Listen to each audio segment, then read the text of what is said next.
Bienvenidos a una edición más de Causa Justa, una edición donde analizaremos desde las aristas más amplias posibles la situación que tiene que ver con Tacumbú. Pero antes de hablar de Tacumbú y con nuestros respectivos invitados, me quiero referir a la elección de César Diesel como nuevo presidente de la Corte Suprema de Justicia. Una elección que por primera vez prácticamente en la historia de la Corte Suprema de Justicia se vio signada por una interna hasta inadecuada, diría yo, o digamos inédita entre los ministros de la Corte Suprema de Justicia. ¿Por qué? Porque en la sesión plenaria donde es elegido César Diesel como nuevo presidente de la Corte Suprema de Justicia, a la misma solamente acudieron 7 de los 9 ministros.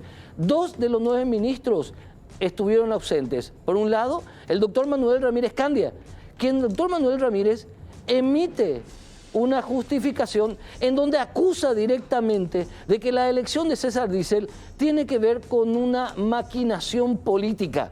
Muy fuerte la nota expresada por el ministro de la Corte Suprema de Justicia, que es muy conocido por no callarse nada.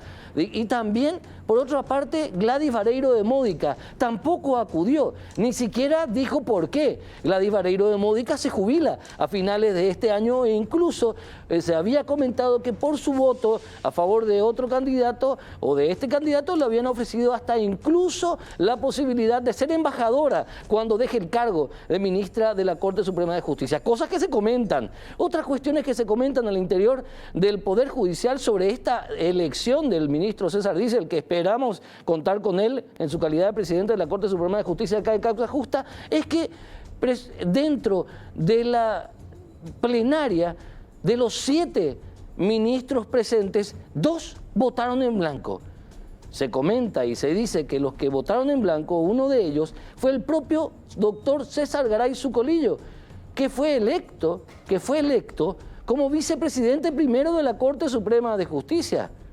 Y el otro que habría votado en blanco, de los 7 miembros presentes en la plenaria, fue el ministro Eugenio Jiménez, que llegó ya a ocupar la titularidad de la Corte Suprema de Justicia. ¿Qué pasa al interior de la máxima instancia judicial cuando de 9 votos posibles, o de 8 votos posibles, directamente el ministro, que es designado presidente, tiene solamente prácticamente 4 votos?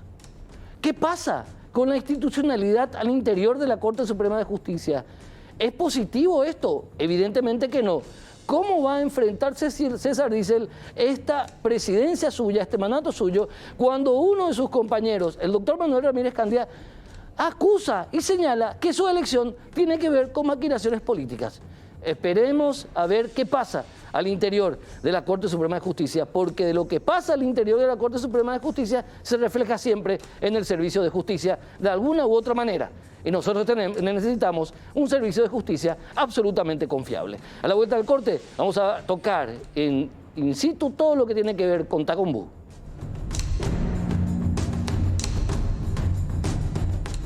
¿Qué pasa en Tacumbú? Es lo que nos preguntamos todos.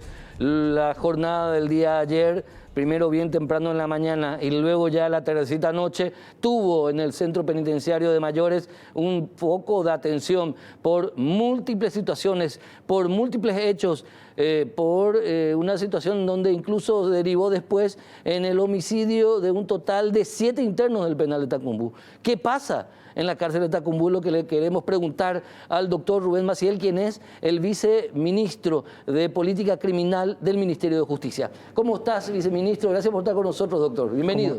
Gracias, Héctor. ¿Cómo estás? Saludo a la audiencia. Como una persona como vos que conoces mucho lo que es la cuestión de la política criminal, por eso del cargo, sos muy técnico al respecto, ¿cómo evaluarías o darías la radiografía de lo que está pasando en Tacumbú?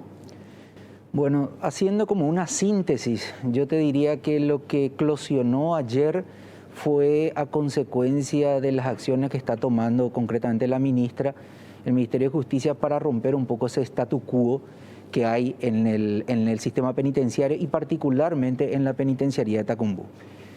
Siempre se mencionó que algunas personas allí recluidas no podrían ser trasladadas por X razones, pero como bien manifestó la ministra, cuando se toma conocimiento de cuestiones que afectarían a la seguridad del sistema penitenciario y concretamente en la situación de Tacumbú, se tiene que llevar adelante esas acciones.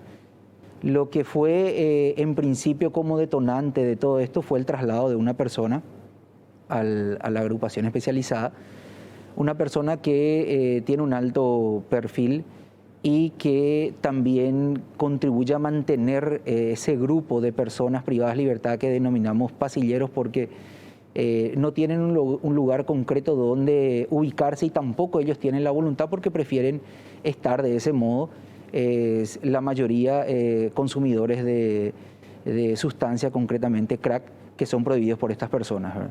A raíz de ese traslado ya se inició un pequeño conato ya a la mañana. Y luego se fue intensificando hasta que en horas de la tarde ocurrió esa circunstancia, ¿verdad?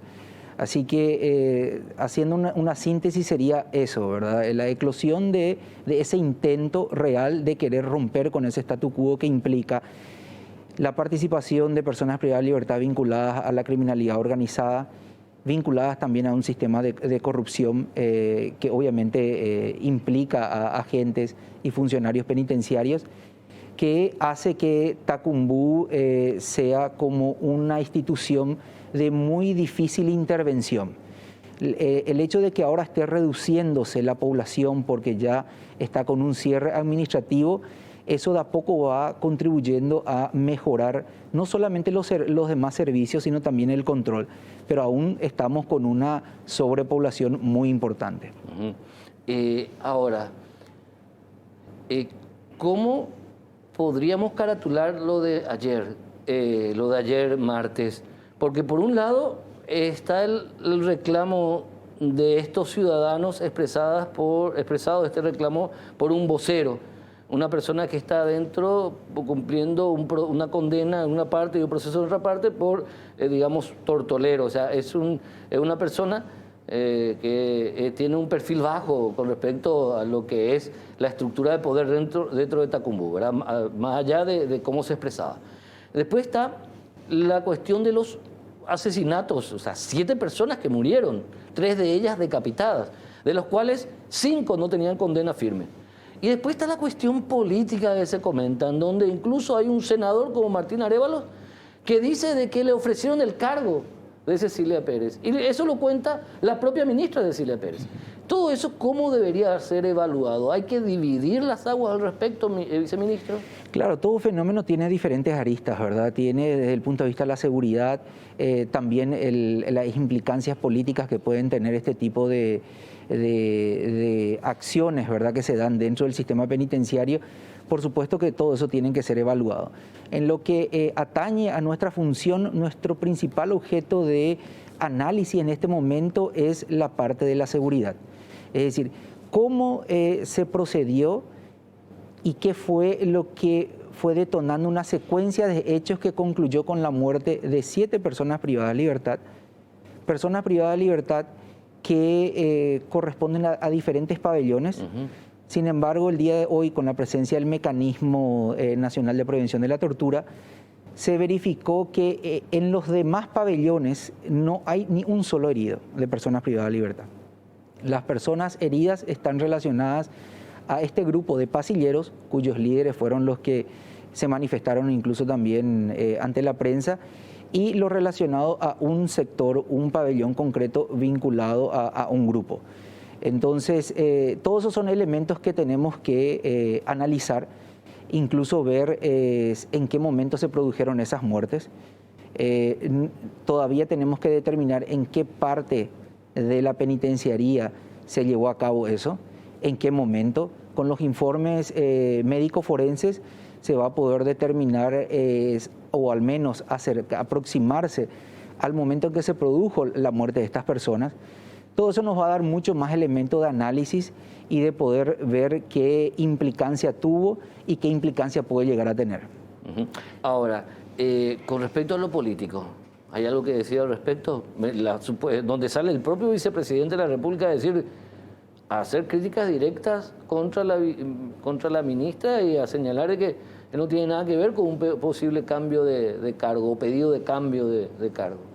Bueno, yo en ese punto no tengo muchos elementos de análisis, salvo el análisis que pueda hacer cualquier ciudadano en ese sentido, porque no tengo conocimiento de las relaciones políticas. Mi función y al menos el motivo también de mi designación como viceministro fue más bien técnico. Más ¿verdad? bien técnica. Entonces, sí, obviamente, se nota algún tipo ¿De presión? de presión o de vinculación en esto, pero de los análisis fácticos que al menos yo puedo tener sobre mi mesa, no estoy viendo algún elemento concreto que pueda llevar a tal o cual cuestión política, A ver, ¿verdad? Entonces, dejemos lo político y abordemos el punto para entender qué es lo que pasó. Porque por un lado está el grupo que se expresa a través de este individuo, pero que al parecer no tiene relación este grupo con los asesinatos. No hay relación entre una y otra cosa. Exacto. Los asesinatos, ¿a qué hubieron o a qué habrían correspondido, mejor dicho? Detrás del traslado de esta persona, la información que motivó eso es de la existencia de un plan de fuga. Eso fue la razón de seguridad para procederse al traslado. A raíz de eso, esas muertes pueden estar relacionadas al descubrimiento de ese plan de fuga. Lo que realizaron los denominados pasilleros, los que provocaron esos diferentes focos de incendio, puede que haya tenido una finalidad distractora también, como para ocultar o distraer la atención en cuanto se realizaban esas ejecuciones, esos homicidios. Todo, por de pronto, es especulación. Claro. A medida que tengamos más elementos, podemos verificar o no eso que estamos especulando en este momento. O sea, entonces habría un nexo causal entre el enfrentamiento y los asesinatos. Una pantalla tal vez para que eso Sí, podría haber sido un elemento distractor. Un elemento distractor. Efectivamente, cuando se analizan, por ejemplo, las cámaras que fueron dañadas, era para evitar visualizar el lugar donde aparentemente se produjeron los asesinatos. El lugar donde se produjeron focos de incendio, el humo generado dificulta también la visualización por parte de estas cámaras de vigilancia. Todas las demás personas privadas de libertad de los otros pabellones no fueron heridos, lo que nos indica de que ellos no tuvieron participación. Sí, los que presentaron heridas fueron los pasilleros y personas de un solo pabellón. ¿No fue entonces general? No fue general. O sea, no se metió el resto. No se metió el resto de los pabellones se guardaron. Y eso efectivamente hoy se verificó. ¿Llama la atención eso de tu punto de vista? Por supuesto, porque indica de que los que protagonizaron todo el incidente, el disturbio, venían de este grupo humano que siempre suele ser utilizado como, hablando mal y pronto, carne de cañón, porque se le provee un poco de sustancias y se mueven. Se mueven. Y detrás un grupo, ¿verdad? Todo lo que hicieron aparentemente generó una importante distracción, pero detrás, por eso ellos siempre afirmaban, acá no hay ninguna persona privada de libertad muerta o herida. Sí. Y efectivamente en su grupo no hay ninguna persona privada de libertad que haya sido muerta o recibido una herida de importancia. Era otra gente que ni siquiera se estaba manifestando tampoco. Exactamente. A los que murieron no se estaban manifestando. No tenemos ese elemento. Y justamente en el análisis que se va a hacer es en qué momento ellos fueron, digamos, ejecutados o muertos. Eso nos va a indicar dónde y cuándo, como para saber, esto se inició antes y lo de las quemas, el disturbio fue como para ocultar eso, ¿o qué? Son todas todavía preguntas, ¿verdad? Preguntas que van a ser analizadas a medida que tengamos más evidencia y con el personal de seguridad del Ministerio de Justicia, la Unidad de Inteligencia, la Dirección General de Establecimiento Penitenciario y los encargados directos, el director, el jefe de seguridad. Cuando yo entrevisté en la radio al joven que ayer hablaba, al interno que hablaba con los medios de comunicación o con un medio, con Canal 13, que es parte de la familia del grupo JBB, hablaba él no quería vincular él no quería vincular la situación a los clanes, que no hay ninguna pelea de clanes, por lo que siempre se dice públicamente del clan Rotela por acá, del PCC por acá. ¿Es creíble eso o está presente esa cuestión ahí? Ocurre que en Tacumbú, justamente con una finalidad de evitar esos confrontamientos de estas facciones, están básicamente todos las personas vinculadas al clan Rotela. Pero no todos los que están privados de libertad en Tacumbú pertenecen a ese clan. A uno u otro clan. Exacto. Efectivamente, los denominados pasilleros, ellos no están identificados, ellos más que nada tienen una suerte de lealtad por aquella persona que les suele proveer de esas sustancias. Entiendo. Por ende, estos voceros que están muy identificados con este grupo, ellos no se identifican con ningún clan, porque en efecto es así, ¿verdad? Básicamente ellos tienen ese relacionamiento más bien de consumidor-proveedor. Historia repetida esto, no es la primera, ni me imagino tal vez que sea la última vez que ocurra esto. ¿Hasta cuándo se puede permitir o se puede tener un sistema penitenciario en donde el principio constitucional de la reinserción sea una utopía irrealizable? Bueno, primero tenemos que tener cárceles que no estén sobrepobladas. La sobrepoblación, el hacinamiento es la madre de todos los problemas en el sistema penitenciario.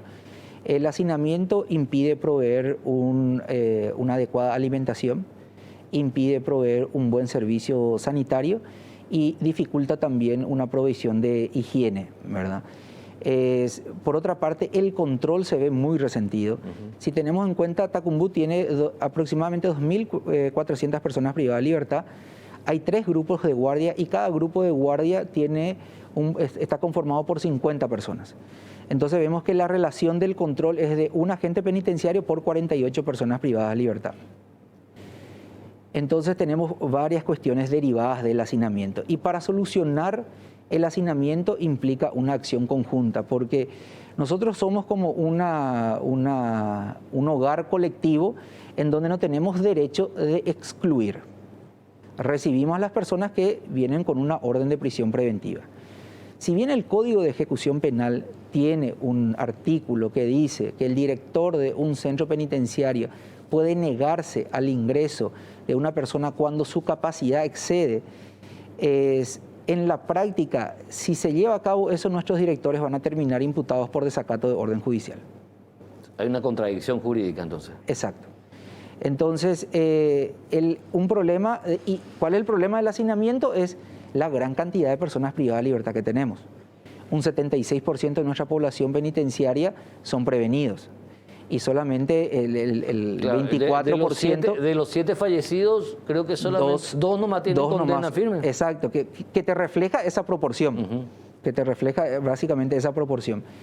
¿Y cómo solucionar eso? Y eso es una cuestión que escapa un poco del ámbito de acción. ¿Qué hacemos nosotros? Buscamos controlar cuánto tiempo de reclusión están las personas. Entonces, cuando vemos que superan el marco penal mínimo, bueno, se comunica que tenemos un listado de X cantidad de personas que ya habrían compurgado el mínimo de la pena y el Código Procesal de hecho establece que los jueces penal de garantía o el Tribunal de Sentencia tienen la obligación de hacer una revisión de oficio cada 3 meses. Pero no se hace. Esa es la cuestión. Exacto. Te doy un dato más. Si comparamos la cantidad de egresos del sistema penitenciario, y cuando digo egresos me refiero a los que fueron beneficiados con una medida alternativa o con una libertad condicional o compurgaron su condena. En el año 2019 se registró aproximadamente 6.000 egresos. Y en el año 2020, periodo de pandemia, donde se tomó más conciencia de que estar confinado precisamente no es la situación más segura, la cantidad de egresos fue... creo que apenas llegaba a 5.000 egresos. Perfecto. Es decir, en periodo de pandemia salieron menos gentes de la penitenciaría que en un periodo prepandemia, ¿verdad? Finalmente, los cambios deben ser drásticos, pero no hay presupuesto y debe ser parte de un acuerdo también en el ámbito legislativo, ¿verdad? Porque todo el mundo está para criticar. Hay muchos que quieren quieren hacer de la situación un hecho político también, sacar su tajada. Estamos en tiempo electoral. Y eso tenemos que identificar, pero ¿qué hacer? ¿La clave cuál sería? ¿Por dónde comenzar? Bueno, de hecho ya se comenzó. Sí. Lamentablemente no existe ninguna fórmula que de la noche a la mañana podamos solucionar todas las carencias del sistema penitenciario. Y nosotros heredamos, antes la penitenciaría realmente es un fenómeno decimonónico. O sea, antes lo que se conocía, que nosotros heredamos el modelo colonial, es la cárcel pública. La cárcel pública está muy lejos de lo que es una penitenciaría. La penitenciaría, la historia penitenciaria paraguaya realmente recién se inicia con Tacumbú. Tacumbú, el terreno se compra en el año 45, 1945, y se construye en el 50. Y es muy interesante porque tengo la escritura de compra, dice, se compra para la construcción de una cárcel modelo. Todavía ni siquiera el concepto de penitenciaría teníamos nosotros en el siglo XX, ¿verdad? Y sin embargo es un concepto del siglo XIX. Aquí tenemos que mejorar la gestión, tenemos que formar y capacitar mejor a nuestros agentes penitenciarios, lo que implicaría también establecer un estatus jurídico de ellos para que ellos puedan tener una mejor remuneración. Cuarto, efectivamente prever en el presupuesto líneas que justifiquen la aplicación de programas de reinserción. La Constitución nos puede dar todo un catálogo de derechos, pero el ver que eso se materializa, tenemos que ver la ley del presupuesto general. Si ahí no se refleja lo que nos dice la Constitución, es sencillamente una declaración y no se va a materializar. Eso se llama compromiso político, que al final parece que no importa, porque la cuestión para sacar rédito y votos es decir, no, los malos adentro y ya veamos el portón y tiramos la llave. Pero al final de cuentas esa gente alguna vez va a salir otra vez, o mientras está adentro puede hacer muchas cosas como lo que pasó ayer. Y el efecto es peor porque cuando uno tiene una política punitivista, en donde dicen, no, están de hechos por algo ahí, sí, y que pasen de la forma más miserable posible, lo que hacemos en realidad es poner más en riesgo nuestra propia seguridad. Claro. Porque todas las carencias del sistema penitenciario es aprovechado justamente por la criminalidad organizada, que le provee eso que el Estado no le puede proveer. Perfecto. Entonces generan aliados. Estas personas cuando salen en realidad nos generan mucho más peligro en nuestra seguridad de todos. Entonces, aunque parezca paradójico, tenemos que invertir más en mejorar la calidad de vida de las personas privadas de libertad. No digo que vivan en lujo, pero en una situación en donde no necesiten estar aliados a grupos de la criminalidad organizada. Doctor Rubén Maciel, viceministro de Política Criminal del Ministerio de Justicia, muchas gracias. Gracias, Héctor. Gracias, hasta luego. A la vuelta del corte, tenemos esta visión institucional de parte no solamente de un viceministro, sino de una persona, digamos, técnica en la materia de política criminal. A la vuelta del corte vamos a tener la visión de una persona que estuvo cumpliendo una condena por largos 11 años. Él nos va a contar también su visión, muy importante, por cierto. A la vuelta del corte. Bueno, queremos saber qué es Tacumbú por dentro, de qué manera podemos graficar y contar qué es Tacumbú desde dos puntos de vista. Por un lado, desde la experiencia de una persona que yo equivocadamente dije que estuvo cumpliendo una condena, no es así, en las dos casos estuvo sobreseído, pero estuvo como interno del penal de Tacumbú por 11 años, que es el señor Vidal Benítez Alarcón. Gracias por estar con nosotros. Y por el otro lado también la visión desde el punto de vista de los ciudadanos que tienen la función de estar gran parte de todos sus días también tras las rejas. La única diferencia con los internos es que ellos salen cuando termina su turno, pero tal vez pasan todo lo que pasan los internos, también lo pasan ellos, que es el delegado sindical del Sindicato de Agentes Penitenciarios y es el delegado sindical para la cárcel de Tacumbú, que es el señor José Espínola. Gracias por estar con nosotros, señores, muy amables por venir. Entonces, como este pimponeo, de acuerdo a la experiencia de don Vidal, ¿qué es Tacumbú desde adentro? ¿Cómo se vive? ¿Cómo se siente? Y la verdad es que en estos momentos es insostenible la vida ahí. Insostenible. ¿Por qué razón? Este tema hay que resolverlo con una decisión política que involucre a todos los poderes del Estado y tomando esa decisión política organizar eso de tal manera a poder salir adelante, porque si no se organiza esto va a empeorar todo. No va a ser construyendo cárceles, hay que organizar. ¿Y qué es lo que nosotros podemos hablar de eso? Y yo voy a permitirme leer un poco lo que hemos justamente preparado. Hoja de ruta para el cambio estructural. Dame 2 o 3 puntos, por favor. Sí, señor. Para el mejoramiento integral del Servicio Penitenciario Nacional. Fundamental decisión política con apoyo de los poderes del Estado, crear e instalar la Comisión Nacional de Reforma definición de la política penitenciaria nacional. Hay que tener una política penitenciaria. No se tiene actualmente. No se tiene absolutamente. Sí. ¿Cuántos ministros han pasado ya durante este gobierno nomás? Y cada ministro viene con sus ideas. No, acá hay que definir. Tiene que haber una política de Estado que no existe. No existe, no existe. ¿Y esa política de Estado qué debe tener en cuenta? 2 puntitos, dame. En tu experiencia, don Vidal Benítez Alarcón. Y en primer lugar, el diagnóstico sobre el cual se va a trabajar. Y después decir claramente qué queremos, qué podemos, cómo lo hacemos. Y eso únicamente sentándose a trabajar se puede tener, ¿verdad? Lo que nosotros hemos preparado en este trabajo... Dame un segundo porque quiero volver a tocar contigo lo que van preparando ese trabajo que tiene que ver con la experiencia tuya, de otras personas que también estuvieron internas en el sistema penitenciario, pero quiero darle la palabra a don José Espínola. La única diferencia con los internos de ustedes, los agentes penitenciarios, es que cuando termina el turno salen y van a sus casas para volver al día siguiente. Sin embargo, sufren todas las carencias que sufren ellos, pero a su vez también están expuestos. ¿Cómo se grafica la situación de un agente penitenciario, la situación de ustedes?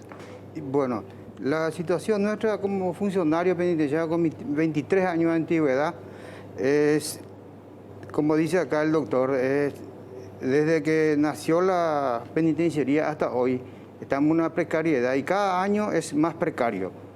Y nosotros los funcionarios también por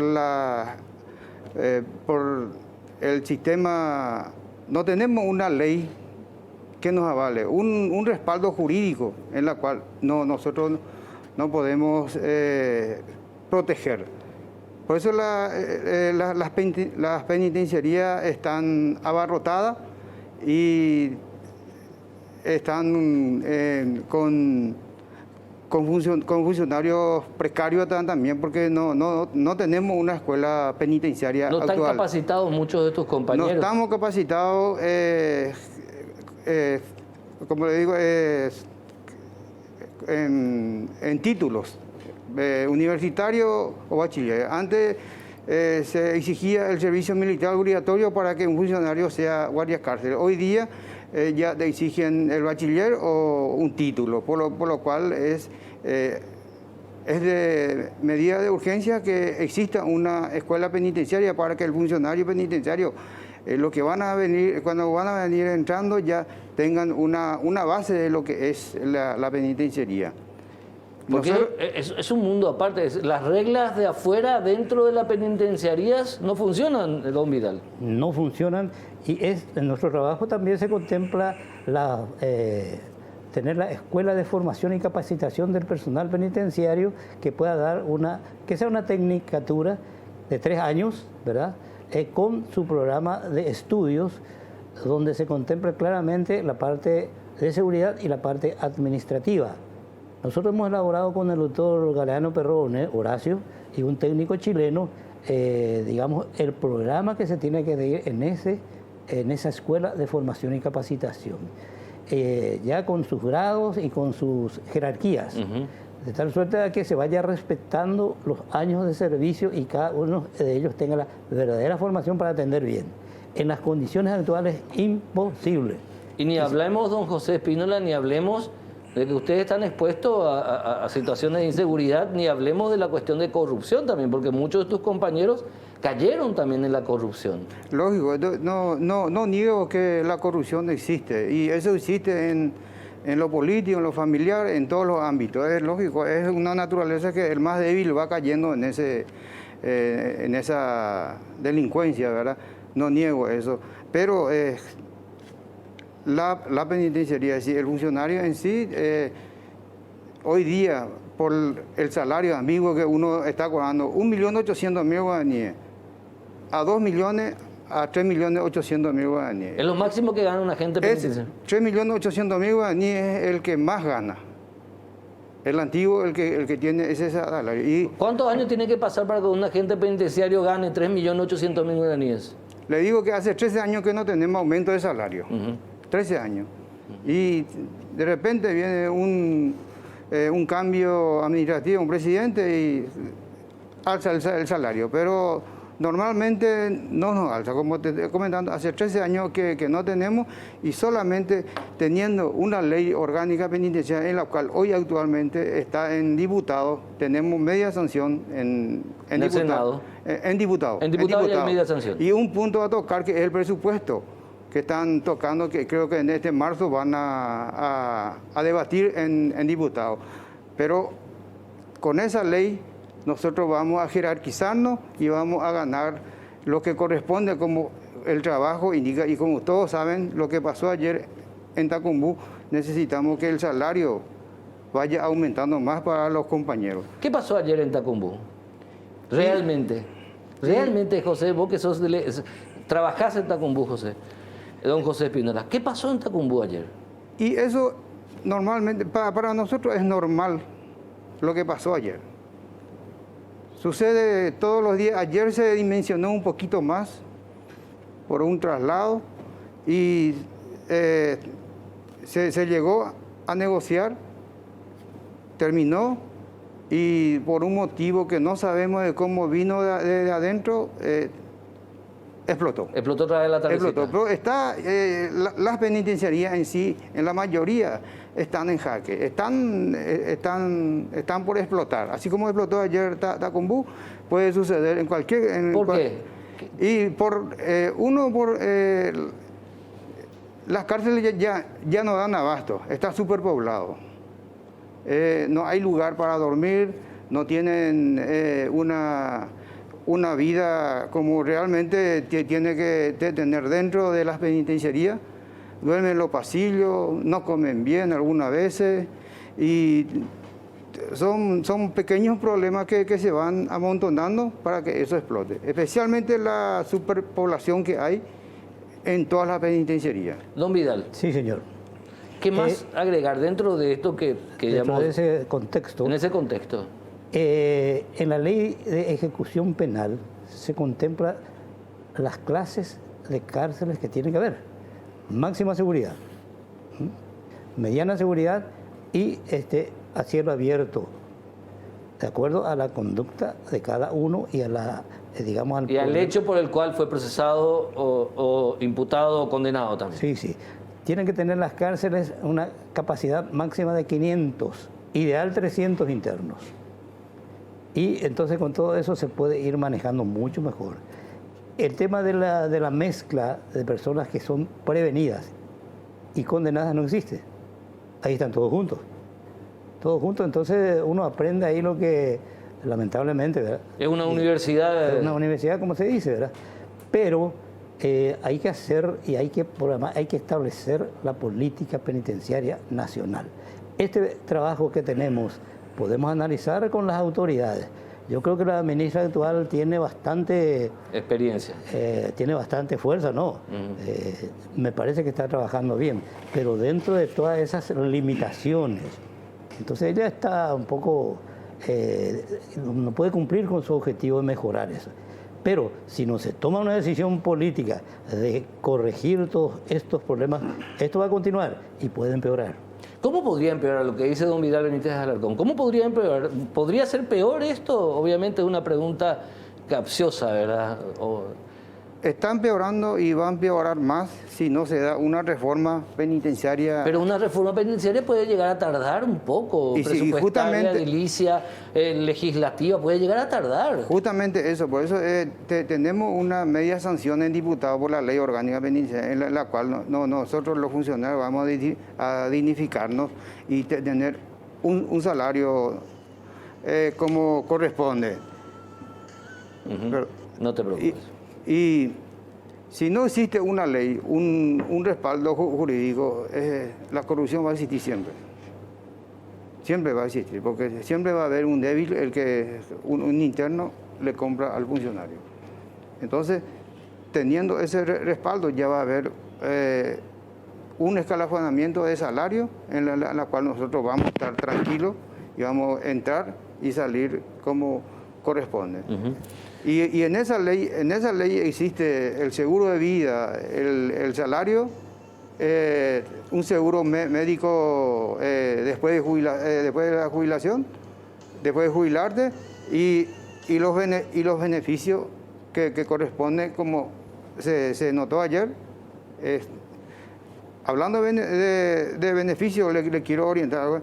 Hoy día el ministerio está descontando la peligrosidad y no está sacando una uva que es un consumo de alimentos que nos están pagando cada 2 meses, y eso no está pagando y está sacando a nivel país casi al 50% de los compañeros. Y ese es un tira y afloje también presente. Un tira y afloje en la cual el funcionario más o menos se rezaiga y cuando hay un problema ya no hace su trabajo. Ya no hace como corresponde. ¿Brazos caídos se puede decir? Y algo así, brazos caídos. No sé, si están ganando 1.800.000, 2 millones de guaraníes, 2.500.000 guaraníes, y más con la peligrosidad y la uva, estamos sacando 3.500.000. Y al sacarnos esto, más el 16% queda 1.800.000, otro queda 2.500.000. Entonces, muy poco. Es muy poco por los trabajos peligrosos que se hacen. Que estamos haciendo. José, y ayer se notó de la manera como estamos trabajando. Don José Espínola, delegado sindical de los agentes penitenciarios en Tacumbú, muchas gracias. Don Vidal, ¿alguna última cosa para agregar? Ya estoy cerrando esta parte del programa. Correcto. Acá no hay que tener miedo del tiempo que va a durar el cambio estructural. Puede tardar 2 años o 2 años y algo más, pero iniciar, realizar, sentarse, trabajar. Perfecto. Y respetar lo que dice el Código de Ejecución Penal, ¿verdad? Hay que analizar bien, no vamos a analizar ahora. Nos hemos puesto a disposición del señor viceministro. Sí. Cuando ellos quieran, vamos a hablar ampliamente. Esto merece mucho. Una discusión muy profunda. Pero comenzar en algún momento. No, hay que empezar ahora. Don Vidal Benítez Alarcón, don José Espínola, ambos el agradecimiento por este testimonio de un Tacumbú desde adentro, digamos, y la visión de qué debería cambiar de acuerdo a la experiencia de ambos en sus respectivas historias que tienen que ver con el sistema penitenciario. Muchísimas gracias. A las órdenes. A la vuelta del corte vamos a hablar con el distinguido abogado, colega Guillermo Ferreiro. Vamos a hablar con él con respecto a el contexto de todo esto, legislativo, jurídico, de política criminal. A la vuelta del corte.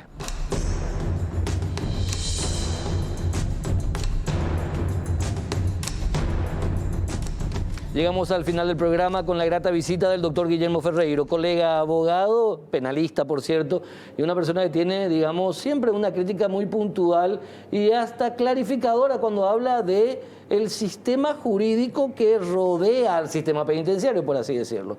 Y siempre hablamos de superpoblación y hacinamiento con el doctor Guillermo Ferreiro, siempre hablamos de esa situación, pero es hasta un lugar común ya a esta hora. Hablar a esta hora, en este tiempo, o seguir hablando en este tiempo de superpoblación y hacinamiento es ser reiterativo.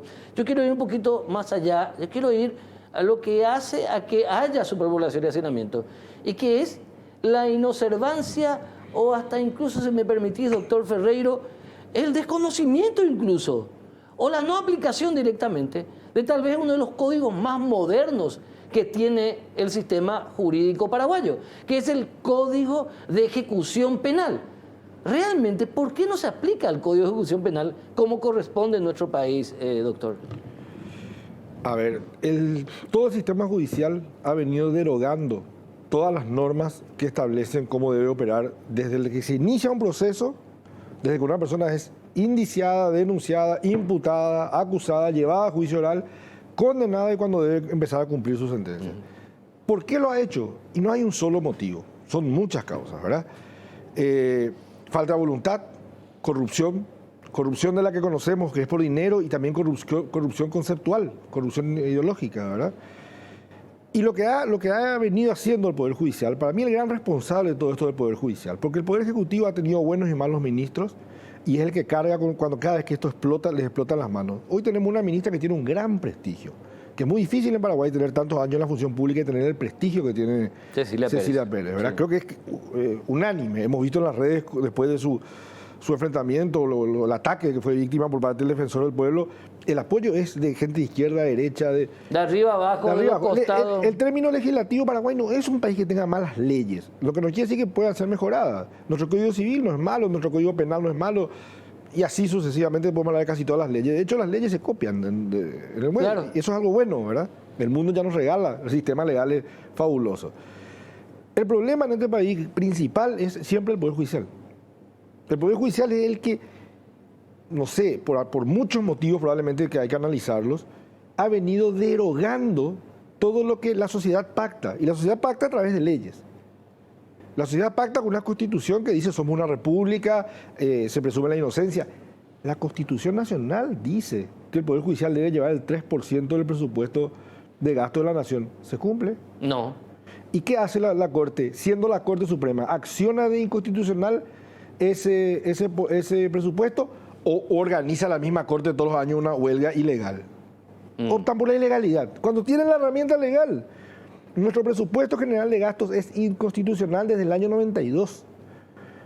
Y la Corte no reclama la inconstitucionalidad de la norma, sino que organiza una huelga ilegal, donde castiga a ese ciudadano que está esperando sentencia a veces hace 14, 15 años. Recién entrevistaste a un señor que tuvo 11 años sin condena. ¿Quién le indemniza eso? En otro país, acá a la vuelta, estaría preso alguien, ¿verdad? Acá es normal. Entonces, ¿qué es lo que ocurre? Son varias cosas. Corrupción, falta de voluntad. El viceministro fue muy claro contigo.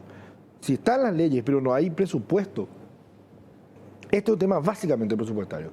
Hay cosas que se solucionan muchas veces con voluntad, pero el sistema penitenciario no se va a solucionar si no hay, además de voluntad, por supuesto, presupuesto. Entonces la corrupción y los límites autoimpuestos, por así decirlo, del Estado, en concordancia de una ausencia de política de Estado, atravesar a cualquier gobierno, y más la corrupción y más la acción de los grupos organizados, los grupos criminales organizados, hacen hoy día, se podría decir eso, que todos esos componentes han logrado que las cárceles realmente estén en poder de los grupos criminales, o es ser exagerado si decimos eso, que los grupos criminales realmente controlan el sistema penitenciario? Los grupos criminales controlan casi todos los poderes del Estado, están infiltrados en casi todas las áreas. Me consta, porque me han contado personas, que vos no podés ser precandidato a intendente de ciertas ciudades si no pasás por el tamiz de los grupos de narcotráfico, que si vos te vas mañana y te candidatás, te visitan en tu casa y te ponen una pistola en la cabeza y te dicen, vos no podés ser ni precandidato a intendente. En el sistema penitenciario eso se hacía hace mucho tiempo y la ministra está peleando contra eso a riesgo de su vida, hay que decirlo. Pero todo el sistema está permeado por eso que vos acabas de describir. Corrupción, falta de voluntad, falta de presupuesto, falta de derogación de normas por parte de la jurisprudencia. ¿Qué quiere decir eso para que la gente entienda? La ley dice, por ejemplo, la prisión preventiva no puede durar más que tanto tiempo. Y los jueces dicen, sí puede durar. Y se queda, pero la ley está, vamos los abogados y le decimos, pero está acá en la ley, y se queda. Y vamos a la corte, y la corte se hacen los tontos, dicen, esta acción no podemos estudiar porque le falta una coma, ¿verdad? Y se quedan. La ley dice que condenados y procesados sin condena deben estar separados. ¿O se cumple eso? No. Y bueno, entonces, nada de lo que está en la ley se cumple, porque la ley establece eso, una decisión política. La palabra política hoy está muy mal vista, ¿verdad? Pero en realidad es todo lo que tiene que ver con... Visión institucional. Una visión política institucional. Y sí, esa visión, ese diseño, no se cumple. No hay voluntad muchas veces. Hoy tenemos una ministra, yo considero que tiene mucha voluntad, habrá que ver si tiene el apoyo necesario de sus jefes, pero ella tiene voluntad y se está jugando, me consta. Pero si no funciona todo el sistema, si los jueces siguen enviando a todo el mundo a la cárcel sin cumplir los requisitos de la prisión preventiva, si no se cumple el presupuesto general de gasto de la nación, la herramienta política por excelencia de un país es el presupuesto general. Porque yo te puedo poner en la Constitución que todos tenemos derecho a la salud y a la educación, pero después doy presupuesto para otra cosa, para defensa y no para salud y educación. Doctor Guillermo Ferreiro, claro y contundente como siempre. Gracias. Muy amable, muchas gracias. Bueno, espero que les haya servido este análisis, digamos, transversal de diferentes experiencias, de diferentes puntos de vista, sobre no solamente lo que es Tacubú, sino sobre lo que es el sistema penitenciario, pero de manera general sobre lo que es la justicia y la institucionalidad en nuestro país. Nos vemos en la próxima edición de Causa Justa. Que tengan un excelente resto de noche. Chao.